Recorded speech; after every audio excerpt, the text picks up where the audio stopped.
La bestia nos habla y tiene un idioma propio. Esa bestia, a la que llamamos sistema, tiene una presencia cada vez menos abstracta y ya empieza a ser un ente con unas características bien definidas y reconocibles. Y una de estas características es el lenguaje propio, con unas lógicas propias y con una intencionalidad final concreta. Un lenguaje que ha sido inoculado en nuestras mentes y que nos ha programado a todos, sin que nos demos cuenta, para que seamos partícipes directos de la eliminación de nuestra propia identidad individual y de nuestra conversión en meras piezas de la maquinaria del sistema. Como hemos evidenciado en otros audios, el sistema actúa como si fuera una especie de maquinaria psíquica que está instalada en nuestras psiques, programando todas nuestras acciones de forma semi-inconsciente. Es muy difícil identificarlo correctamente, pues no tiene nombre, ni cara, ni cuerpo, ni podemos hacernos una imagen clara de él, pero se refleja en todas nuestras expresiones culturales, en lo que creemos que son nuestros anhelos y sueños, en nuestras leyes, en nuestras creencias y en nuestras ideologías. Solo podemos detectar su presencia poderosa y omnisciente en los resultados, constatando que efectivamente está ahí, oculta en cada gesto y en cada uno de nuestros actos, dirigiendo la orquesta humana desde las sombras del inconsciente colectivo. Pero desde hace un tiempo relativamente corto ha dado un salto adelante, ha salido de las sombras y ha empezado a hablar con una voz propia y cada vez más reconocible. El suyo, el lenguaje de la bestia, es un lenguaje explícito, frío y eficiente, pero también es extremadamente sincero. Nos dice, sin ambages, que no nos considera seres humanos individuales, sino simples números susceptibles de ser sumados, restados o borrados en cualquier momento. Lo podemos percibir en la profusión del lenguaje estadístico que inunda nuestras existencias y que nos ha convertido a todos en cifras abstractas parametrizables. Un ejemplo claro de cómo ese lenguaje está arraigado en nuestras mentes y en nuestra visión del mundo y de la realidad lo podemos encontrar en los medios de comunicación y más concretamente al escuchar cualquier noticiario televisivo. Fijémonos, por ejemplo, en lo que encontramos en un noticiario televisivo de forma habitual. Todas las noticias vienen acompañadas de una amplia profusión de fríos datos estadísticos, cuyo efecto principal es la uniformación, la despersonalización y la eliminación de cualquier expresión de individualidad. Cuando combinamos esa deshumanización estadística con un bombardeo de imágenes morbosas en forma de grandes desastres, espectaculares accidentes, explosiones, cadáveres, dolor y muerte, eso acaba teniendo un efecto devastador sobre nuestra forma de ver el mundo, a las demás personas y a nosotros mismos. Nos hemos acostumbrado a ver morir a seres humanos y a convertirlos automáticamente en datos estadísticos en nuestro cerebro, en forma de muertos o heridos y clasificándolos según etiquetas, como si fuera la cosa más natural del mundo. Podríamos decir que la máquina nos está mecanizando, a nosotros también, programando nuestras mentes con su lógica fría y calculadora para que seamos como ella. Pongamos un ejemplo. Supongamos que por la televisión, en un noticiario cualquiera, nos muestran uno de esos vídeos de accidentes desgraciados grabados con una cámara de vigilancia cualquiera. Nos muestran una persona que pasea tranquilamente por la calle con su perrito y de repente vemos cómo el animal cruza la calle de improviso y su dueño corre tras él y lo atropella un coche. Ver una imagen como esta puede provocarnos un impacto emocional. No importa si esa persona es china, rusa, blanca o negra. Nos identificaremos con ella porque está haciendo algo que podríamos hacer nosotros y le sucede algo que también podría sucedernos a nosotros mismos o a algún ser querido. Y eso provoca que sintamos empatía hacia esa persona y que su desgracia nos provoque un cierto grado de dolor. Pero ¿qué sucede si además yo acompaño esos vídeos o esas imágenes con una nutrida dosis de fríos datos estadísticos? Supongamos que nos muestran esas mismas imágenes, pero una voz en off, un narrador, nos va diciendo que cada año mueren 1.500 personas atropelladas por distracciones en las ciudades, de las cuales pues un 25% fallecen. Y posteriormente nos muestran vídeos muy cortos o en multipantalla de otros muchos atropellos en diferentes países, con datos fríos, estadísticos, comparativos de víctimas en aquellos lugares, con números muertos, heridos y tantos por ciento de hombres y mujeres atropellados o ahogados. Esa profusión de datos, que es la que suele acompañar a los noticiarios junto a imágenes impactantes, tiene un efecto demoledor en nuestra forma de ver y de sentir la realidad. De repente, ya no vemos a esa persona desconocida concreta con la que podíamos identificarnos y que podía provocarnos empatía. Esa empatía se ha esfumado, porque esa persona pasa a ser el reflejo visual de un dato estadístico. Pues este efecto de programación en nuestra mente se repite de forma inconsciente y constante, hora tras hora y día tras día, sin que seamos conscientes de ello, como un veneno que va calando en nuestra psique, gota a gota. Esa es la función principal de los medios de comunicación, tanto de masas como alternativos. Son la herramienta de una información masiva más poderosa de todos los tiempos. Ellos son la antena desde la que el sistema constantemente emite los paquetes de datos que deben ser instalados en nuestros cerebros para consiguientes actualizaciones diarias del software del sistema. Si los analizamos con atención, descubriremos que esta programación mental propia de una máquina está estructurada con una serie de lógicas internas completamente perversas de las que nadie se da ni cuenta. El lenguaje de programación mental que nos transmiten los noticiarios o los medios incluso alternativos no se limita a reducir a las personas a simples cifras estadísticas. El lenguaje de programación mental que nos transmiten los noticiarios o los medios de comunicación, incluso alternativos, no se limita a reducir a las personas a simples cifras estadísticas, un 25% por aquí, un 40% por allá. También las clasifica de forma lógica según su sistema de valores implícito, y a la vez crea un sistema paralelo de simulación cuantitativa de empatía hacia los demás. Algo parecido a una subrutina de programación mental basada en emociones prefabricadas y parametrizables, cuyo objetivo es sustituir los posibles rastros de empatía real, espontánea y sincera que aún alberguemos y que nos caracteriza como individuos humanos. Y entiendo que no hayas entendido nada, pero vamos a intentar aclarar lo que acabamos de exponer. Cada día las noticias nos muestran a personas muriendo, sufriendo o bajo tremendas catástrofes. Pero a todos se nos hace más que obvio que los medios, sobre todo oficiales, cuantifican sibilínamente la cantidad de empatía que debemos sentir hacia esas personas dependiendo de ciertas características. Y eso es obvio, ya que los medios no las tratan a todos por igual. Hay diferentes escalafones, y estos escalafones están determinados por la raza o la proximidad étnica o nacional. Incluso hay diferentes escalas dependiendo de las clases sociales o las profesiones. Por ejemplo, un noticiario cualquiera, de forma inadvertida y sutil, se nos transmite la idea de que un policía o que un agente de la autoridad siempre va a tener más valor que cualquier otro civil.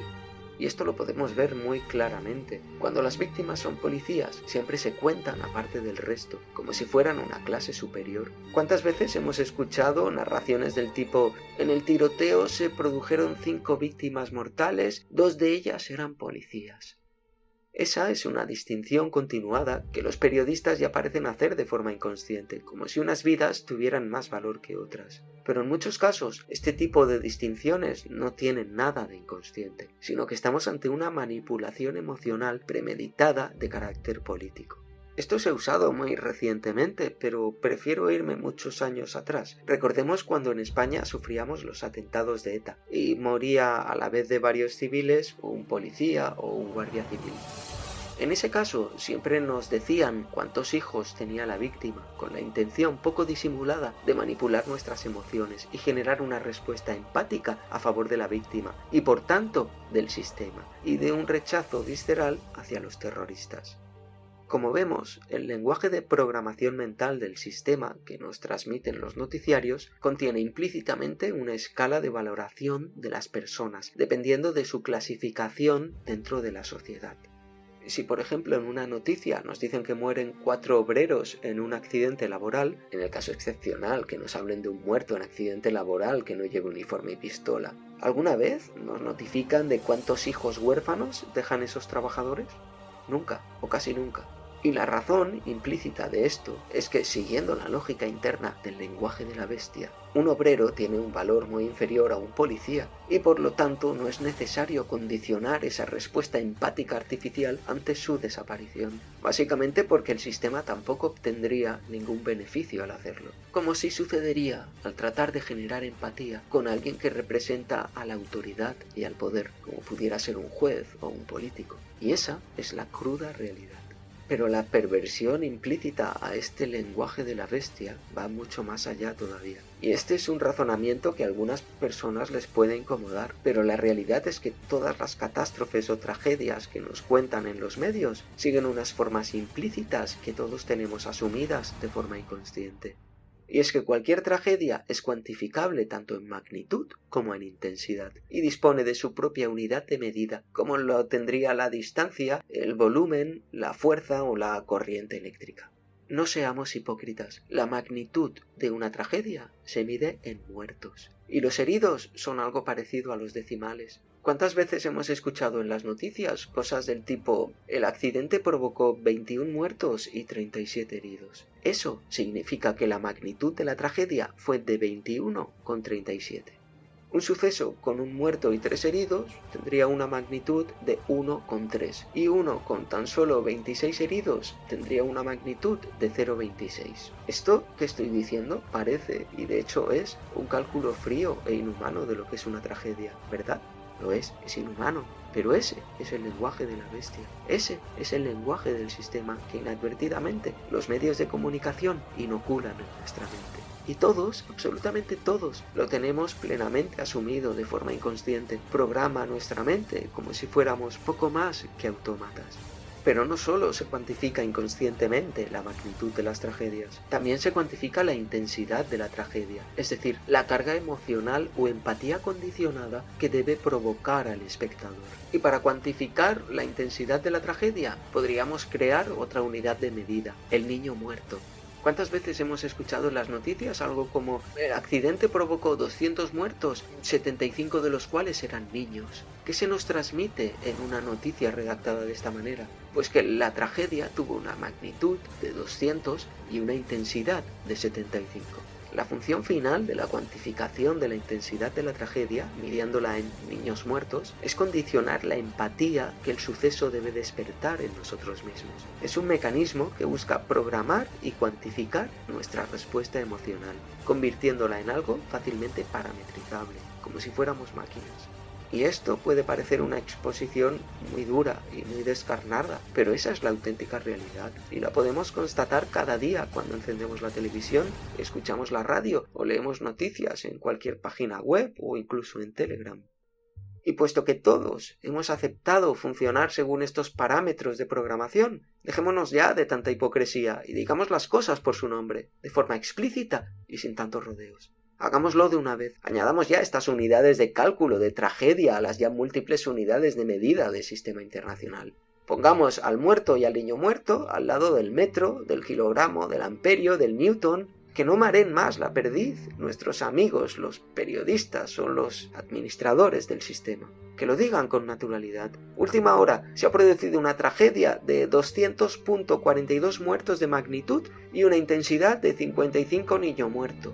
Porque de hecho ya lo hacen, y solo la repugnante hipocresía de nuestra sociedad y del mundo periodístico en particular les impide exponerlo explícitamente.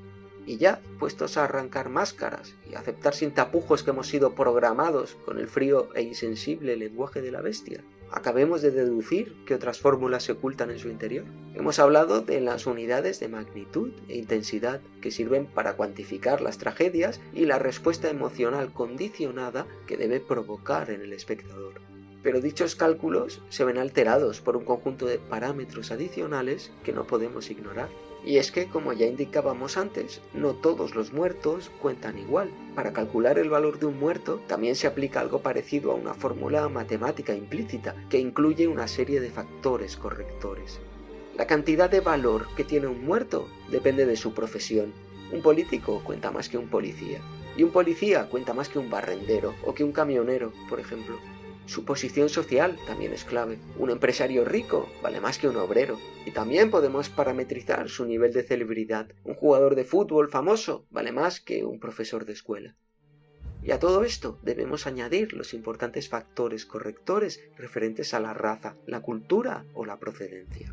De cara a la prensa oficial, por ejemplo, en Occidente, podríamos decir que un blanco vale por 1, y un africano negro o indio vale por 3, y un cristiano o un budista valen menos que un musulmán, y un alemán valdría más que un rumano, y un norteamericano valdría más que un bengalí, etc. Además, si la víctima habla tu idioma, vale más que si habla en otro idioma. Y podríamos decir que el valor dado a la víctima de una tragedia también es inversamente proporcional a la distancia entre su lugar de origen y el tuyo. A todo esto podríamos añadir un factor adicional de corrección referente a la forma en la que se han producido las víctimas. Por ejemplo, a un muerto en un accidente de avión se le otorga un valor de tragedia superior a un muerto de hambre. Y esto es a causa del impacto visual y psicológico del suceso, y así con un largo etcétera de condicionantes diversos. Y aunque parezca frío, este es el lenguaje de la bestia. Todos estos elementos configuran algo parecido a una fórmula matemática que aplicamos de forma inconsciente a cada víctima cuando las noticias nos hablan de cualquier tragedia o suceso. Y son este conjunto de rutinas lógicas instaladas inadvertidamente en nuestra mente las que provocan que sintamos un mayor impacto emocional por 4 muertos en un accidente de avioneta en nuestro país que por 5.000 muertos de hambre o en una guerra en Oriente Medio. Si habláramos solo de una magnitud nominal de la tragedia de la guerra en Oriente Medio con 5.000 muertos tendría una magnitud mayor sobre a las 4 de nuestro país, pero los factores correctores reducen enormemente el valor de la unidad de magnitud de la tragedia, el muerto. De manera que cada muerto queda reducido a apenas unas milésimas de muerto occidental próximo a nuestra casa. Y sí, lo sé. Es muy cruel hablar en estos términos, pero es que es así el lenguaje de la bestia, y así está instalado en nuestra mente, actualizado y reforzado cada día por los diferentes medios de comunicación. Y lo aplicamos constantemente, como si fuera la cosa más natural y más lógica del mundo. Otra cosa diferente es que nos neguemos a aceptar que nuestro cerebro está programado con estos parámetros, allá cada uno con su nivel de tolerancia a la hipocresía.